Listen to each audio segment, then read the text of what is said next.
Confidence. ఎందుకట్లా? Why because దాన్ని బాగా ఆడుతున్నాడు కాబట్టి. అక్కడ ఉన్న వాళ్ళందరూ కూడా చెప్పారు కదా, ఎనిమిది ప్లేస్లో ప్రతి ఒక్కరిని కూడా ఎవరో టఫ్ ఫైటర్ అంటే డిమోన్ పవనే అన్నారు. సో ఆయన స్టామినా ఆయన తెలుసు.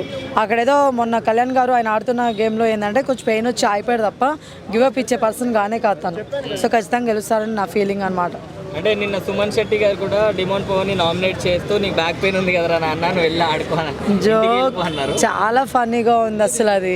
ఇప్పుడు ఆయనకి ఎప్పుడు పెయిన్ రాలేదా, లేకపోతే బన్నీ గారికి ఎప్పుడు ఏం దెబ్బ తగలలేదా? వెళ్ళిపోవడం నాకు రెస్ట్ తీసుకోవాలంటే 2 రోజులు ఇంట్లో రెస్ట్ తీసుకుంటే తగ్గిపోద్ది.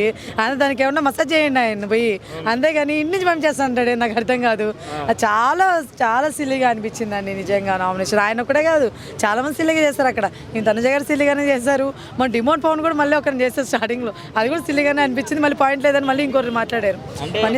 తనుజ గారు ఫస్ట్ ఇమాన్యుల్ గారి మీద అన్ని పాయింట్స్ చెప్పి మళ్ళీ డిమోన్ పవన్ చేస్తారు కదా, సో అది ఎలా చూడొచ్చు? లైక్ అది ఏమైపోయిందంటే మన ఇమాన్యుల్ గారి నుంచి ఎమోషన్ రియాక్షన్ అనేది తను ఎక్స్పెక్ట్ చేయలేదు. గొడవ అవుతుంది అనుకుంది. సో గొడవ అయితే ఏమవుతుంది, మంచి ఫైర్ వస్తుంది, అందరికి ఇది అవుతుంది. సో అందువల్ల అనమాట. కానీ అక్కడ ఏమైంది, ఎమోషన్ అయిపోయింది. సో ఎమోషన్ అయిపోవడం ఏమైపోద్ది, ఇమాన్యుల్ గారు అమ్మ బాబాయ్ ఇప్పుడు నేను కానీ నామినేట్ చేశానంటే బయట అందరి దగ్గర ఎదవైపోతాను నేను. సో ఆ ఫీలింగ్ దాన్ని పడిపోయింది. అందుకే తక్కువ మాట ఎట్ నుంచి డిమోన్ అనింది. డిమోన్ గాడికి ఎగిరిపోయింది mind first of all. Demon అనగానే నేనేం చేశాను రా మీరు కొట్టుకొని అన్నట్టు అయిపోయింది అనమాట.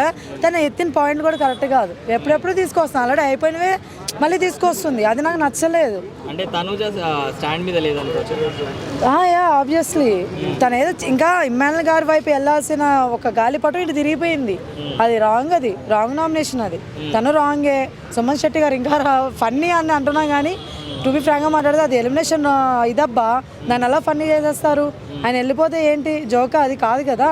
లాస్ట్ టైం తనుజ గారు ఇలా బన్నీ గారు చేస్తే ఆమె వల్ల వెళ్ళిపోయిందని చాలామంది అన్నారు కదా. ఇప్పుడు ఇది ఫైనల్ కదా, అలా ఎలా ఫన్నీగా చేస్తారు నామినేషన్స్? కరెక్ట్ కాదు. అది సీరియస్ రీజన్స్ ఉండాలి. సో నేనైతే కోరుకుంటున్నా బిగ్ బాస్ గారు మళ్ళీ పెట్టాలి నామినేషన్స్ అని నా కోరిక. మరి ఆ ఛాన్స్ ఇస్తా లేదు తెలియదు మరి. సో మరి ఈ నామినేషన్స్ గురించి సాటర్డే రోజు నాగార్జున గారు ఫస్ట్ ఆయన నవ్వుతాడు, కానీ ఆయన నవ్వి అందరిని వేసుకుంటాడు నా ఫీలింగ్. ఎందుకంటే ఎవరి రీజన్ కరెక్ట్గా లేవు అక్కడ.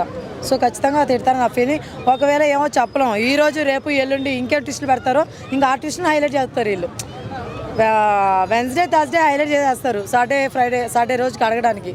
సో చెప్పలేము అనమాట, ఎగిరిపోతాయో ఉంటాయో చూడాలి మరి. అంటే తనుజ తన తల మీద బాటిల్ కొట్టుకుంది కదా, అది ఎలా చూడొచ్చు?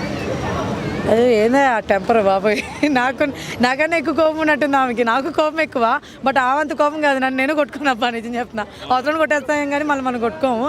అది కొంచెం చాలా ఇదే అనిపించింది. చాలామంది కూడా లైక్ ఇమ్మాన్యుల్ గారు ఒక్కడే అండి, రీతు గారి దగ్గర కానీ ఇంకో దగ్గర కానీ ఆయన చేయబెట్టి కొట్టారు. మిగతా వాళ్ళందరూ కూడా డైరెక్ట్ పోయి కొట్టేస్తున్నారు. అక్కడే తెలియాలి మన ఇమ్మాన్యుల్ గారు ఏంటనేది. సో చూడండి ఎవరు ఆడుతున్నారు, ఎవరేం చేస్తున్నారని చూడండి. సో ఫైనల్గా ఫస్ట్ నుంచి ఆడేవాళ్ళని విన్ చేయండి తప్ప మధ్యలో నుంచి ఆడేవాళ్ళని కాదని నా ఫీలింగ్.